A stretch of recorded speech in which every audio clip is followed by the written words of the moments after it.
Hürmetlik vatandaş, sizler bile endi bir iki ağızda paran kılaylı vatandaşım. Bundak degenimiz hazır, Kurt Campbell 4. ayının 1. günü bir katım sözlü sizlerge yetkizip buldum. Endi bugün hazır, Devlet İşler Katibi Antony Blinken aldığımızdaki hepleri cüngü ziyaret bardağın çağda Kurt Campbell yani hadisın tadqiqatı orunda yana bir katım söz yaptı vatandaşım 2 aydan keyin. Bugünkü islah 2023 yıl 6. ayının 10. günü hepteki şembe vatandaş. Kurt Campbell 2. katım söz yaptı. Ben ötken başta dedim o baya.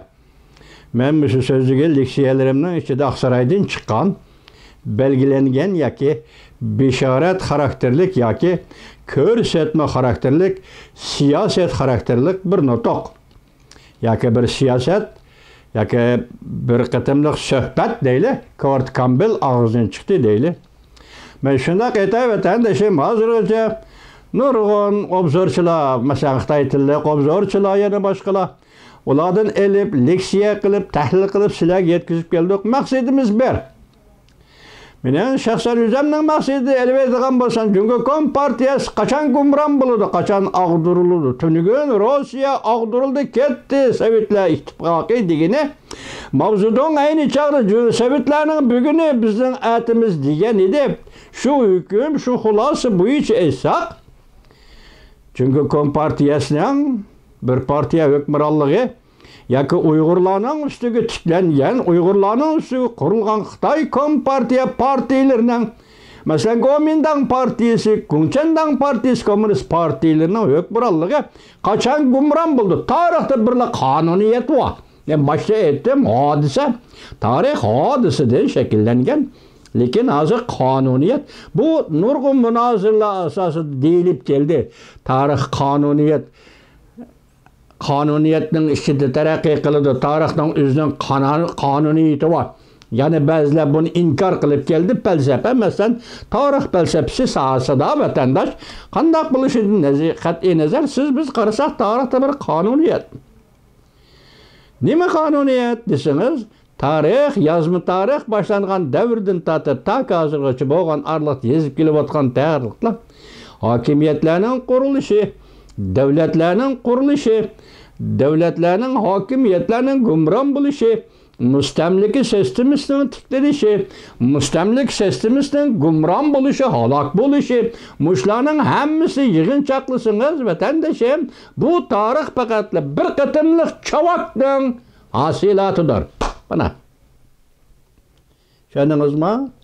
Bunun delili paketnazısı koyup vereyim. 1949 yıl 10. ayının 1. günü Stalin'in körsetmesi ve mecburluğu bilen Cumhur Kompartiyasının daisi mevzudun tiyeminde ravak çıkıp Cumhurbaşkanı haga çınlıyla diye vaktini hesaplaganda vatandaşım 1976 yılı 10. ayda mavzudunun ayalı Jiangqingni sot kılıp ölüm cezası berip kechiktirip icra qilishni e'lon qilgan vaqtda qarab turing.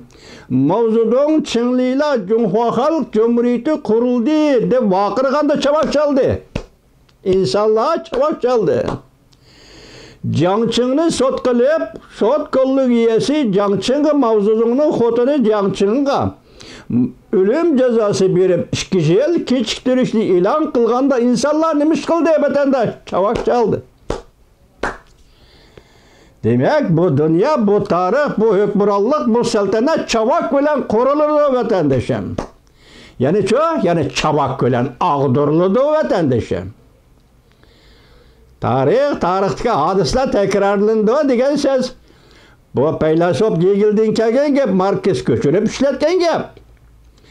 Hazırlıkça şunun özü yani doğru bulup geldi. Hadisler tekrarlandı, tarih hadisler tekrarlandı, şunu tarih tekrarlandı. Şu noktadan aytqanda qaysi hakimiyet kaçan gumran buldu. Siz biz vaqtni aytib bermaymiz vatandaşım, bilgiçi Allah. Vaqtni aytib bermaymiz. Palani kun diyemeymiz çünkü biz adam biz, onun kudretimiz, gücümüz yetmeydi vatandaşım. Lekin men sizga 2 qatim leksiya so'zladim mana. Shunga mushundaq leksiyaga uchirganda kichkina o'zimning hissiyotida o'zgarish xo'sh bo'lib qolma vatandoshim. Kurt Campbell 4-oyning 5-kuni so'zlaganda vatandosh. Mening qo'ygan savolim Jungo Kompartiyasi rahbarligidagi Jungo mamlakatining siyosat xarakterlik vaziyati nima? İqtisod xarakterlik vaziyati nima? Tashqi siyosat xarakterlik vaziyati nima? Demak, bu yerda xalqaro jamiyatda o'tirib chiqdi. Krizisni bir taraf qilish ponkisi. Qiziq liniya xuddi sobiq sovetlar bilan qurgandek oshkor dedi-ku.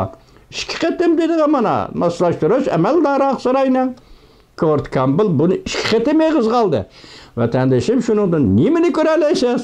Men o'zib aytamanki, bu mayli yakun bo'lsin meningdan, yoki xulos bo'lsin meningdan vatandoshim, Jungo Kompartiyasi davridagi rahbarligi ostidagi bu jamiyat, bu davlat, bu siyosiy hokimiyat yemirilish davriga kirdi.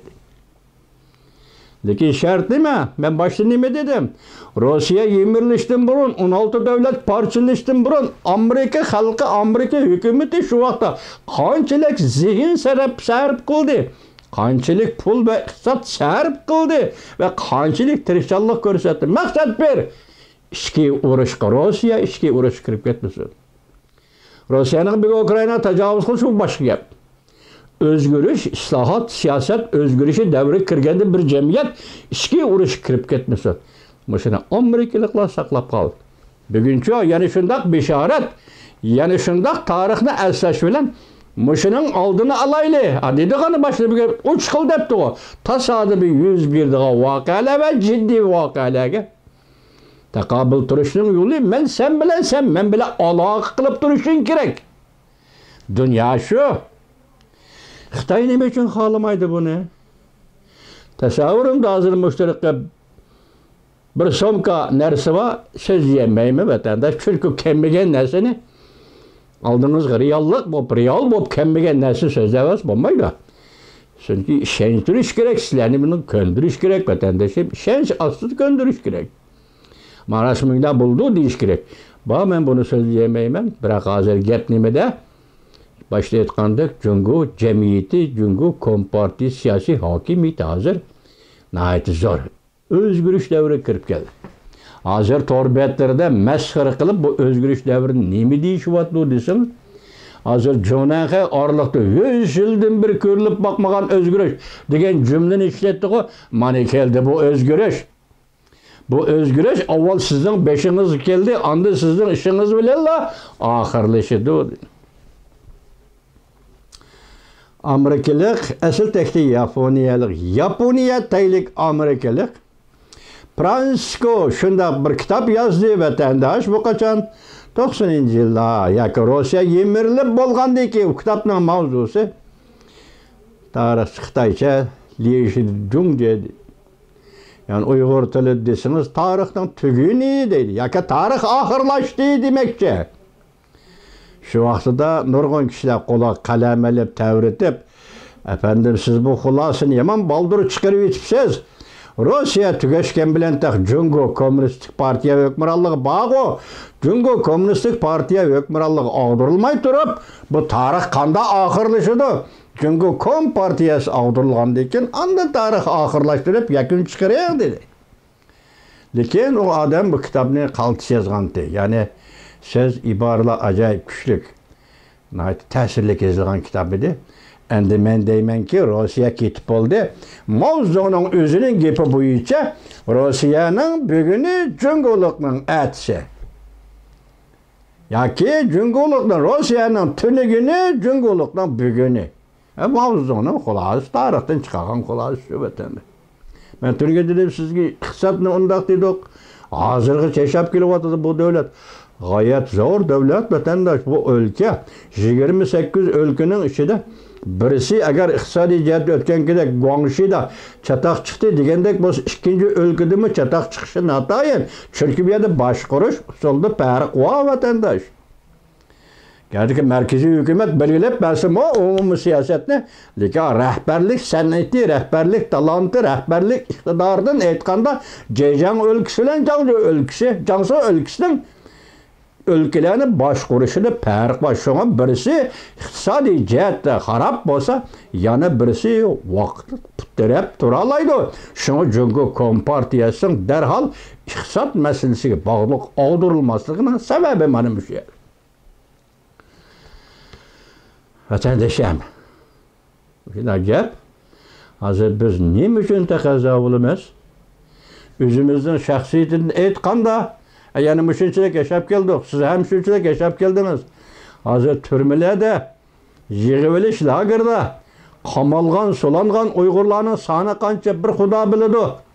Siz biz tanıydigan yazgıcı, şair, artist, muzikant, cemiyet faaliyetçileri yaşla.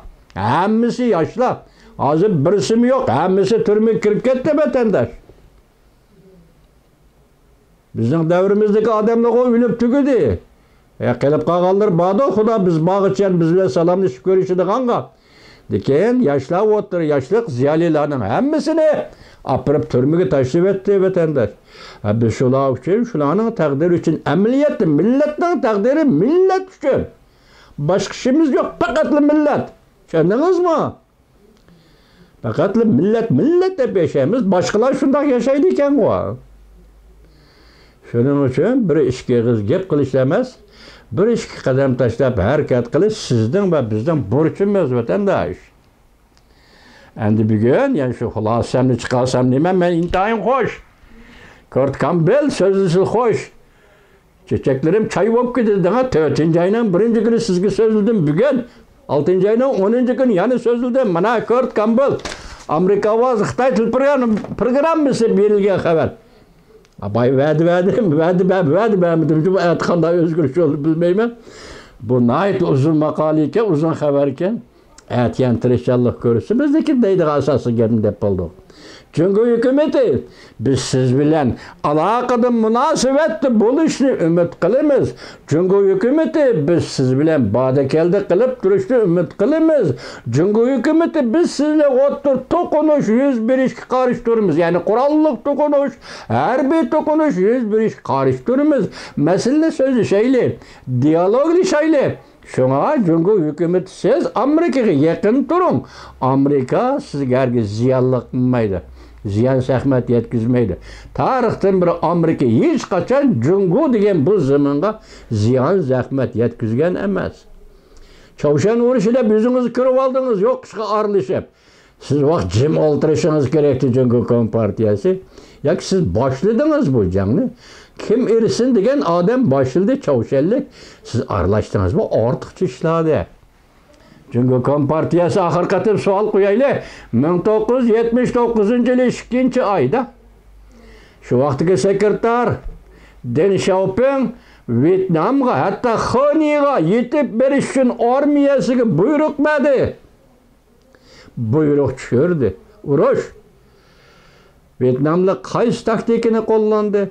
Cungu'nun muntizim armiyani takabul turduğu işini bekar kılıp Vietnam'ın armiyası alaydı kurallı kısımla, alaydı hareket kısımlarını teşkillep, o başka birini uğurlaştırıp, bu başka birini uğurlaştırıp, Cungu'nun muntizim armiyasının vetevergini çıkarıp etti. Yakında Tayvan'ın bir harbi adamı şundak dedi, sen Vietnam bile uğraş bakkan bir devlet, biz Tayvan bile uğraşamaysan dedi. Bu tarafını ben düşünmeyim. Şu uğraşta, Cungu-Vietnam uğraşıda, Cungu'nun azatlık armiyasının ölgen adamının sağına 60 bin. Kısa bir şikayet vakit uğraşta. Vietnam'ın armiyası tarafından, yaki cangçıları tarafından ölgen adamının sağına 50 bin. Kileyliye bugün, tünügen mavzudan Vietnam'ını kollayman qarindaş bir kalpüktek yaşayımız deb şundak yardımlarını berip Amerika karıştı, Amerika ile uğraş, Amerika uğraşı o bu Vietnam'ını bu zekildi okul deb jügentin. Keyin Amerika taşlap çıkıp gitti Vietnam'ını. Sen nemiş hücum kıldı? Bu şunda tarihka, dünyaya bir sual koyup yaşayımız vatandaşım. Lekin bu sualga önümlük cevap tapanmayımız insan biz. İnsanın hususiyeti insan jahonga dunyoga o'zining atrofidagi muhit savol qo'ydi, lekin javob berishmaydi. Mana hozir savol qo'ydik. Sen aytganda Vyetnamning do'sti eding. 1979'un 2. ayda nima ish hujum qilding Vyetnamga? Senin qo'lingdan 60 ming odam o'ldi, uning qo'lida 50 ming odam o'ldi. Bugun yana diplomatik munosabat borda keldi munosabat. Vyetnamning sekretari Beijingni ziyorat qildi, Beijingning vaziri Vyetnamni ziyorat qildi. Ahmiyati nima? Jonaxay. Ahmiyati nima? Urush. Odam o'ldi, askariy qism o'ldi. Ahmiyati nima? Hozir Tayvan bo'g'uzi balo tarima urush qilma, ahmiyati nima? Hal qildigan masala nima? Gap mushu. Tayvan bo'g'uzi urush qilib, Tayvanga hujum qilib, hal qiladigan masala mandaq masala. Masala emas, o Tayvanlik bu jungulik bir nuqtadan aytganda sen bu jungulik hujum qil degan qoida. Dunyoda nima? Faqat siyosat uchun, faqat mansab, e'tiboz va imtiyoz uchun anadan boshqa nima? Mesela alaylı Cumhuriyet işki partiya değil, birisi Kuomintang partiyası, birisi Komünistik partiya. Eğer bula oturusida okşamaslık var desem, Kuomintang partiyası deydi ki ben Cumhuriyet halkı qanday hizmet kılıman. Eğer rastlı bulduğum bolsa Komünistik partiya deydi ki ben Cumhuriyet halkı qanday hizmet kılıman. Fark şu yerde o. Şunun için, şu fark için kolu koral elip, zembereklerini betlep koyup, tikçer ayrıpılarla Tayvan boğuz koyup, haceti nime? Jonaxay haceti nime? En ahırki hesap, biz sana müstemlike Uygur biz. Bizim vatanımız Uyguristan'ın sana müstemlike. Senin kolundan gelmeydi o. Ben sana aytay Uyguristan'ın müstemlik kılıp, senin kolundan gelmeydi o. Stalin. Rusya Bolşevistik partiyası Uyguristan'ı sana müstemlik kılıp verdi. Bugün bu milletni negizidin teltöküs etnik kurulmuş süptüder. Yo'qotmoqchi bo'lib o'tsan, Cumhuriyet Kompartiyasi chet ellarga qo'yib bergan go'moshdi mamoshkalar bo'lsa, chet elda turib Uyg'urga qarshi turyapti. Cumhuriyet Kompartiyasi bizdan deydiganimiz endi buni yig'ishtirib ol. Yuqorqi leksiyamda shuni chiqargan xulosa, demak Cumhuriyet ichki o'zgarishning yaqinlab kelayotganligi, ichki vaziyat va tashqi munosabatlarda o'zgarishning yaqinlab kelayotganligi. Hozir Cumhuriyet Kompartiyasining butunlay desimi bo'ladi. Dunyodan yetim alda ayrilib ketayotganligi. Bularning hammasi yig'ib aytganda Cumhuriyetning ichki qismida yoki siyosiy hokimiyatida intayin zo'r o'zgarish boshlanadi.